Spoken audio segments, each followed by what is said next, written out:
Wings of Grace is an organization that our little saying is that we take women from devastation to destiny.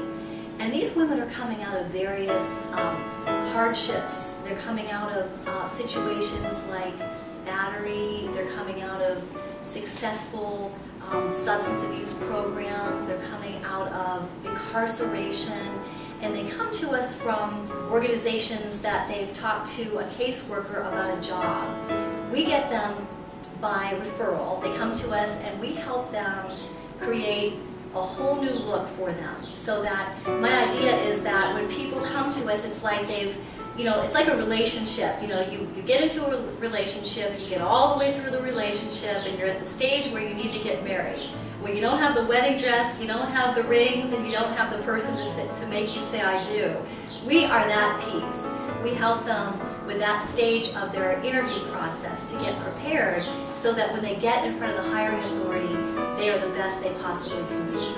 So that's kind of what we do. We have basic life skill training, we do jobs for life, we have nutritional counseling, and we also have financial planning. So those are the kind of things that we do at Eagles Wings of Grace. I think the biggest, what touches my heart most is to see a woman later on after she's come through Eagles Wings of Grace and she's gotten a job, and I hear these stories about these ladies that have come to us, and now I see them working and employed. Like I had one lady come to me in the bathroom at church, and she looked totally different than she did when I first met her. She was a real mouse when I first met her, and here she was with highlights in her hair, and she was dressed in this great outfit and employed and felt like $1 million, but she just really was grateful for what Eagles Wings of Grace had done. But I get more blessed, I think, than the ladies do, so it's fun.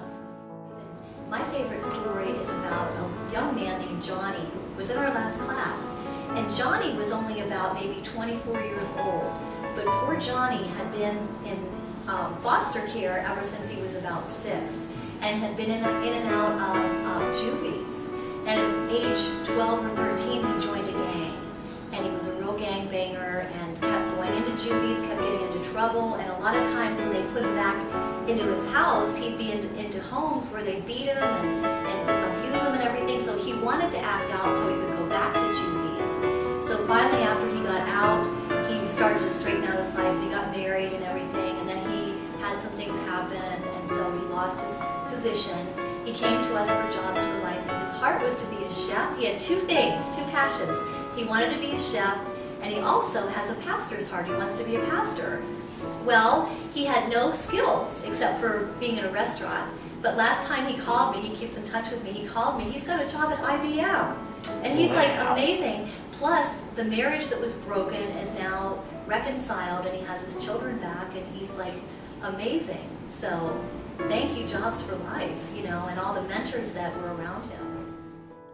Okay, Community Renewal is kind of like our parent, and Randy is our father/mentor, and the organization really blesses us because we're able to come together monthly and talk about things that are going on in the community and things that we can do to better serve the population that we serve.